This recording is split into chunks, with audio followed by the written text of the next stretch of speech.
Hey everyone, it's Alec Crawford, and I'm here with Becky Reed, COO of BankSocial and co-founder and board chair of the Pure IT QSO.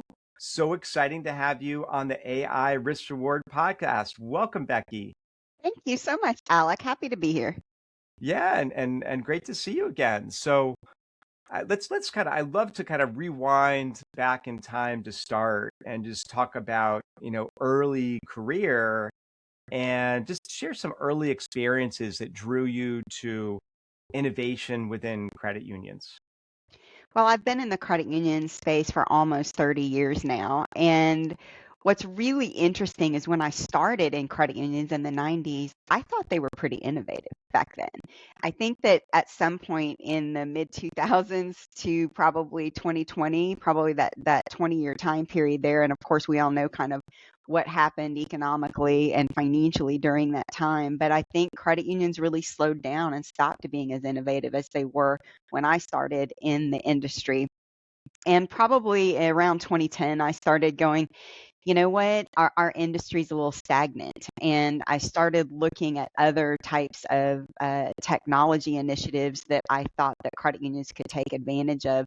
And that was really in my career when I started focusing more on the tech side of things and being more um, efficient and using technology in order to leverage things like economies of scale in a non-traditional type of way. So I think that as I moved through my credit union career from being an operations person to being a CEO, that journey included innovation in operations. That was kind of my journey there.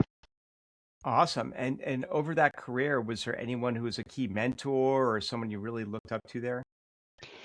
This is one of the things where you look back, right, and you go, you know what, I probably should have asked for more help and asked for more mentorship than I did. I tend to be kind of like super independent and I'll figure it out on my own. But that being said, yes, certainly there were people in my career that assisted me, gave me advice, supported me, and allowed me to have the path that I was able to become a CEO and have an impactful relationship with credit unions and the industry.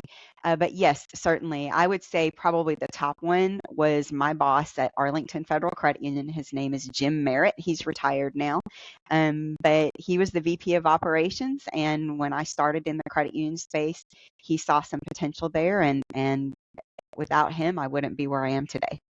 Yeah, shout out to Jim Merritt. Awesome. And so exciting that he's retired too. Hopefully he's played some golf. Yeah, he's probably at by the ocean somewhere. That's what I Oh, I nice. would I would guess he's doing. Yes. Yeah, that's hilarious. Are there any, for our listeners, obviously, they listen to the show for a number of reasons. They want to hear your story. They want to learn more. Any book recommendations for someone at a credit union is trying to learn more and be more innovative? Well, of course, I've written a book called Credit Unions Yeah, and DeFi: A Financial yeah. Renaissance. That book talks about what I correlate between the decentralized finance movement and the credit Mhm. union movement, which are both grassroots movements. Credit unions, of course, are member owned financial cooperatives. You can own your own bank if you're a member of a credit union, and the decentralized finance movement closely aligns, starting with Satoshi's invention of Bitcoin.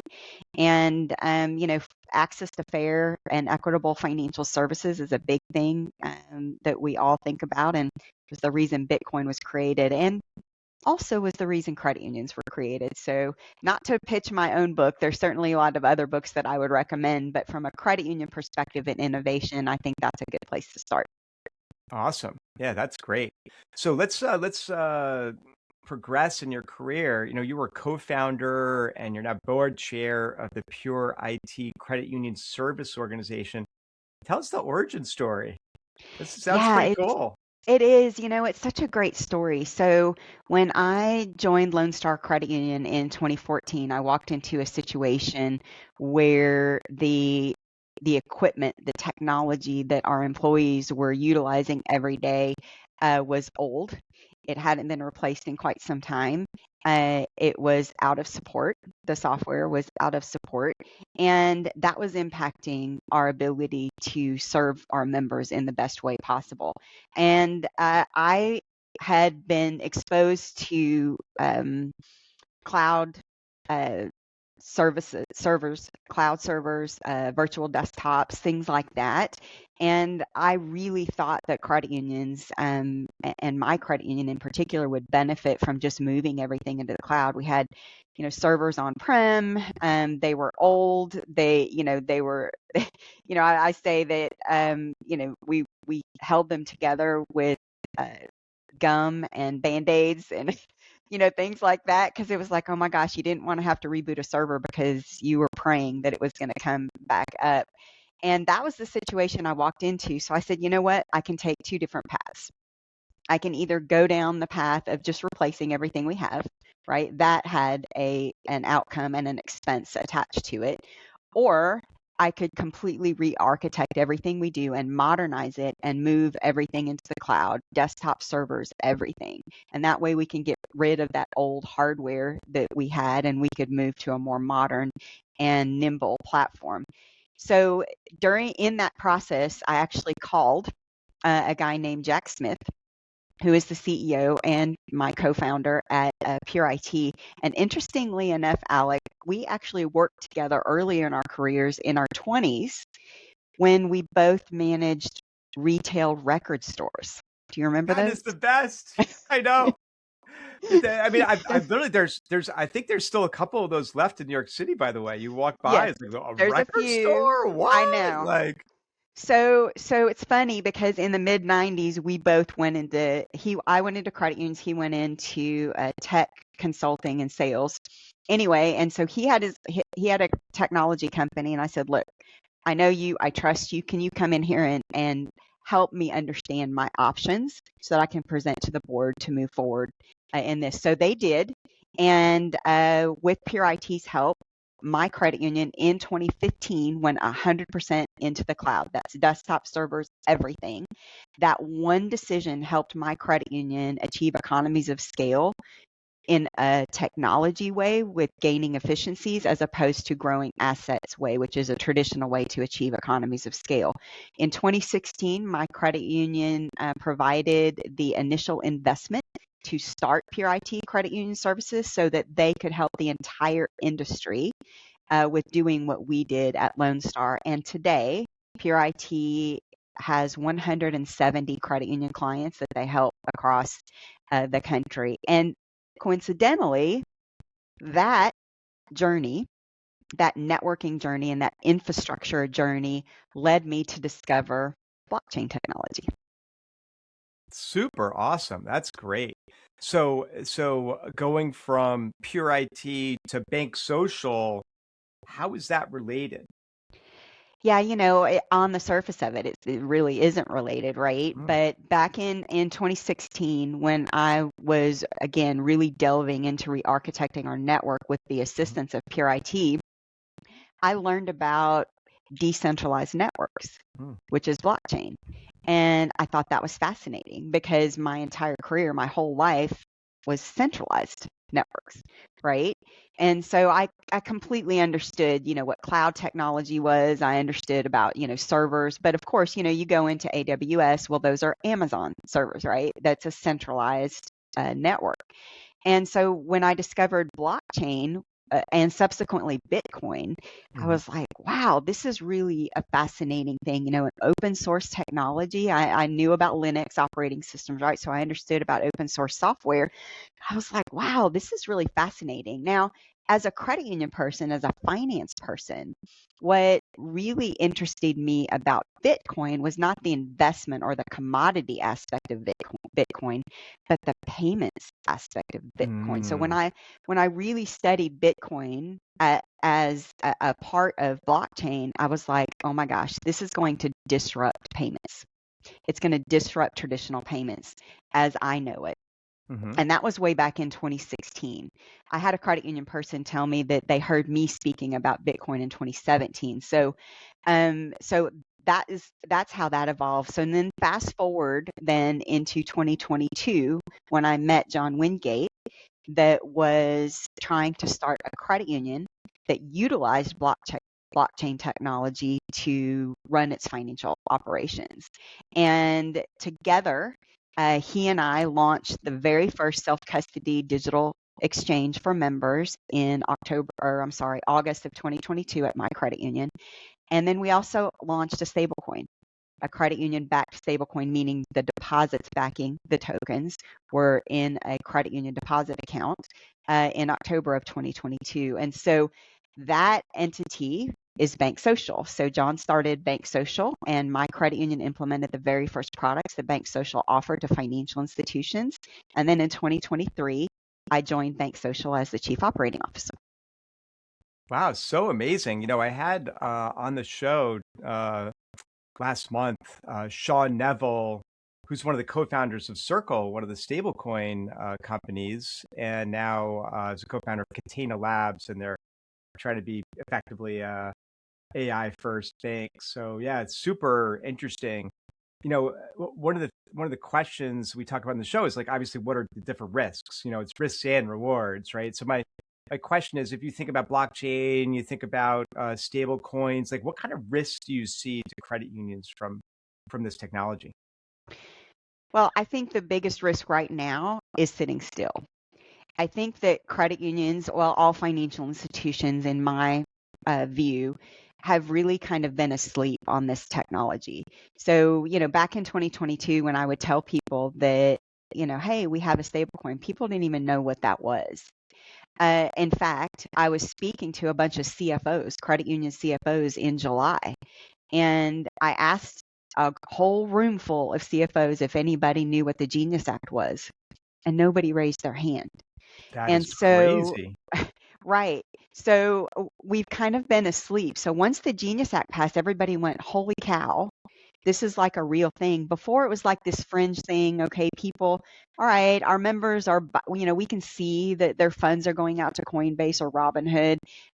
We know that they're buying crypto, but and there were a few really innovative credit unions that, offered those things to their members. But I mean, it was a handful. Everybody else really didn't understand. They didn't view cryptocurrency as a payment mechanism at all. And so Genius Act passed and everybody went, oh my gosh, we have to figure this out.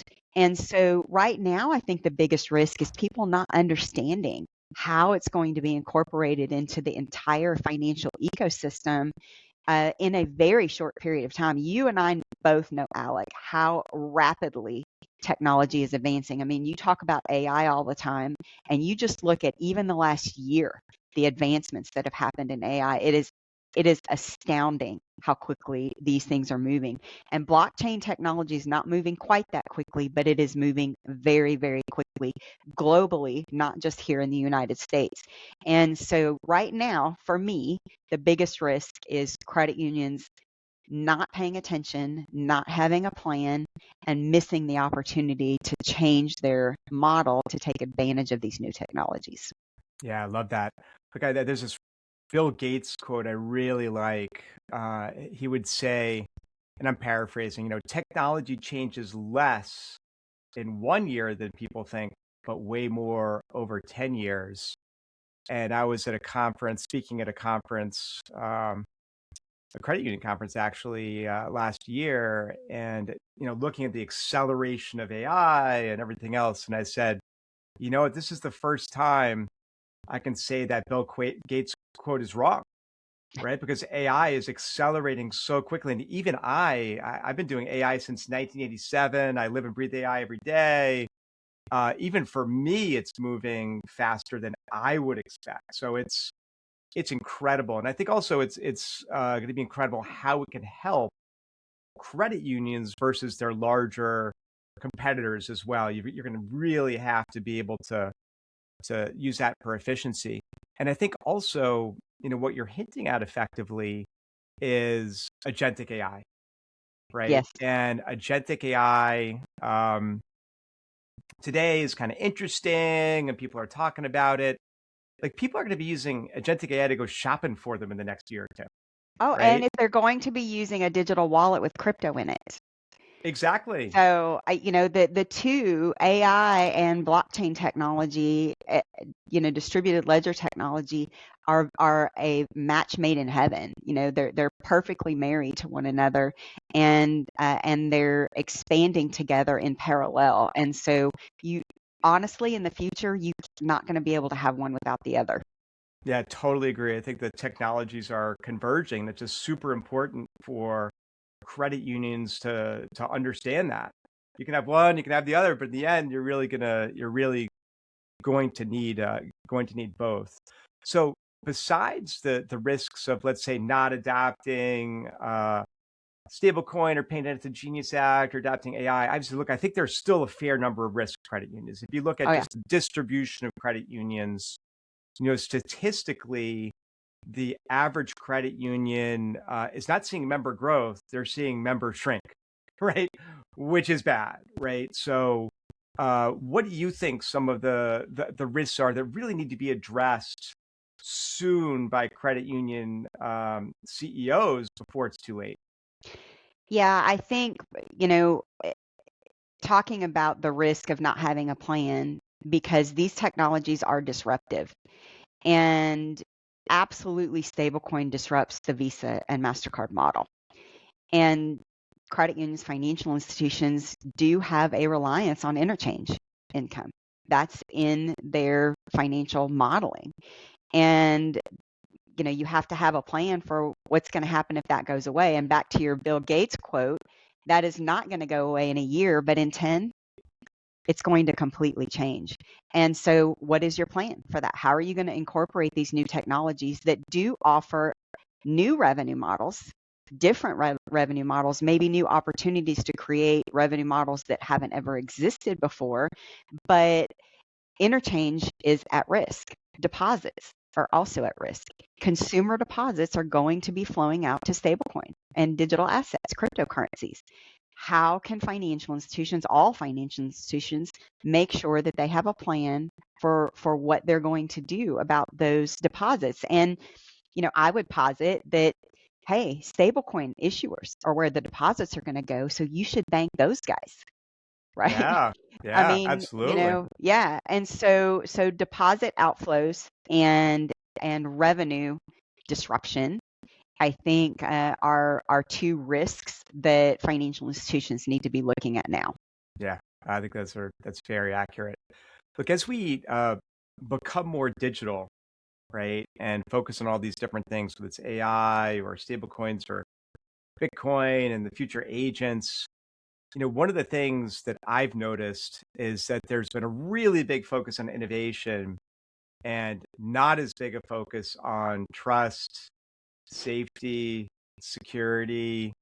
I'm not sure if you're aware, but recently OpenAI revealed that its enterprise API had a massive security flaw in it, where literally anything could have been exposed by a company using the OpenAI API in their enterprise version because of a third-party software package flaw. It's It's always a crazy, third party. right? It's always a third party, right? So, so my point really is, like, what are the ethical challenges, as a credit union leader or leader in finance in general, that we should be thinking about in terms of consumer privacy, safety, things along those lines? My view has always been that there are regulations that cover these things. And we, as financial institutions, have to comply with those regulations. And that is our day to day business model. There are consumer protection regs that deal specifically and address specifically those concerns that you're talking about. And just because there has been a little bit of ambiguity from a regulator perspective around which consumer protection regulations apply to these new technologies, there seems to be a little bit of like, well, then we just have to forge our own path, or we just have to figure this out ourselves, or we don't move forward at all because we're not sure. And so I have always believed that, guys, if it looks like a payment, it's a payment. Reg E probably applies. So let's operate under the assumption that these consumer financial protection regs actually do apply to AI, apply to blockchain technology, apply to cryptocurrency, apply to all of these new things, even though there hasn't been a regulator that says, yes, Reg E absolutely applies to stablecoin payments. Because that way, I think it can assist you in making decisions moving forward. AI, to your point, if you're using AI, if you're using ChatGPT in your organization, and yes, there are some private models that you can bring in to your organization, usually put together by a third party. But you know what? We have vendor due diligence compliance requirements. And if you're using a vendor to provide that technology to you, whether it's an emerging technology like AI or something very traditional like digital banking, follow the same rules. Just follow the same rules. The rules aren't different just because the technology is newer. And so I think that sometimes the risk is either sitting still because I don't have clarity. That's Mm-hmm. a risk. Moving forward in a way that I'm making some assumptions that, oh, well, because that doesn't really apply, I can do this. And then getting in trouble later. So my recommendation to mitigate any risk with any emerging technology is follow the rules we already have. Yeah, such great advice. Look, we've got a playbook for this. Use the playbook, right? Yes. Whether it's Reg E or also Gramm-Leach-Bliley, the Yes. Gramm-Leach-Bliley Act, right, which regulates consumer data and Hmm. privacy around that, absolutely applies. Like I've talked to dozens of regulators, and they will say this over and over again. Just because it's AI doesn't mean the rules don't apply, right? Exactly. Very straightforward, right? Yeah, great point. Um, so moving on to our advice section, look, there are lots of students graduating from college, and including some that might be my children. And like one of the things that I'm seeing is literally Ivy League computer science graduates coming out, and it's October, and they don't have a job yet, right? Because AI people, big companies like, oh, we're just going to have AI do that. Now, longer term, that's not a great strategy, right? Like you do need younger people at your organization, but someone who's in college today, trying to figure out what to study, they want to work in finance. What's your advice to that person, Becky? Well, I think it's interesting, and I actually read this before, probably several years ago, when the prediction was made. That machines, AI, basically. Elon Musk works on robots a lot, Mm-hmm. and certainly that incorporates AI, but AI in and of itself tends to be disembodied, right? So I think that there are certainly, just like machines, right? Just like automation in manufacturing replaced people to some degree. We're going to see that moving forward, that some of these emerging technologies that we're seeing, including AI, is going to replace the human aspect to some degree. However, if you hearken back to the manufacturing example that I just gave, Mm-hmm. there were plenty of people that just transitioned to new jobs that the machines couldn't do.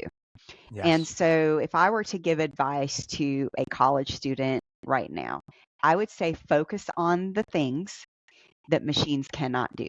So go back to the things that people made fun of 20 or 30 years ago.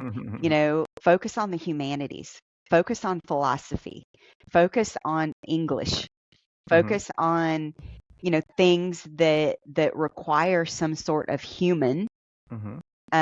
human common sense and human individuality, because that is really going to be where we as humans are going to excel. We can use the assistance of AI to write a LinkedIn article, for example. However, we can't use AI to go stand on stage and inspire Mm-hmm. people. So I would focus on the human aspect, the humanities, instead of the technical side. We need both, because I mean, obviously, engineers are building and advancing AI too. But that's what I would do. Focus on the humanities. Awesome. Great advice. So we're going to turn to our lightning round.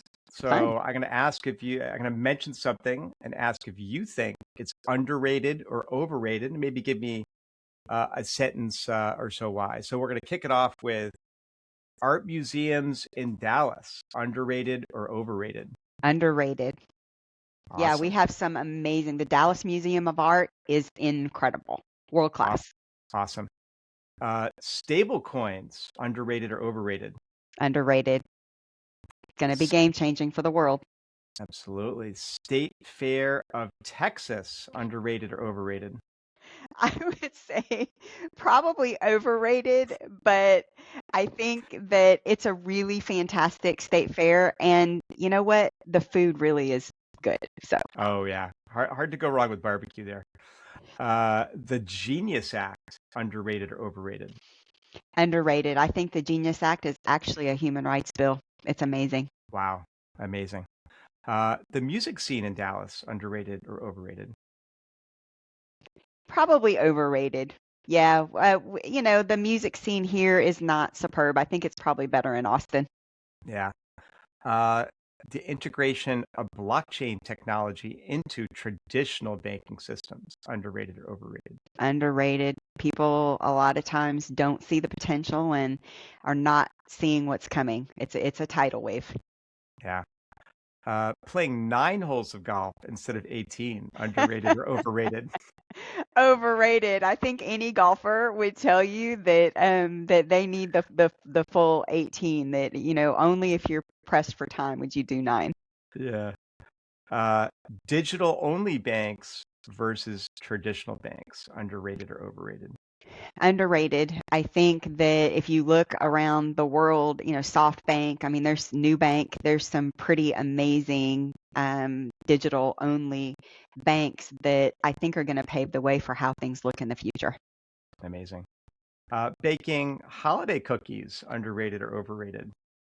Uh, well, for me, overrated because I cannot cook, not even baking cookies.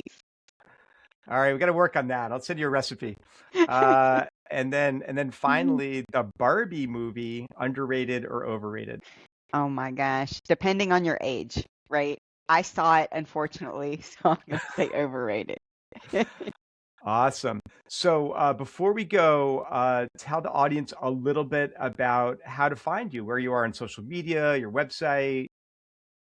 I speak all over the country, mostly at credit union events. I speak on occasion at some banking events as well, but I'm very active on LinkedIn, so that's probably the quickest way to find me is LinkedIn. Or you can email me at Becky at banksocial.io. Awesome. So great having you on the show, Becky. This has been so fun. Thank you, Alec. This has been Becky Reed, COO of BankSocial and co-founder and board chair of the Pure IT QSO. And you can look in the show notes for more information. Thank you, Becky. Thank you.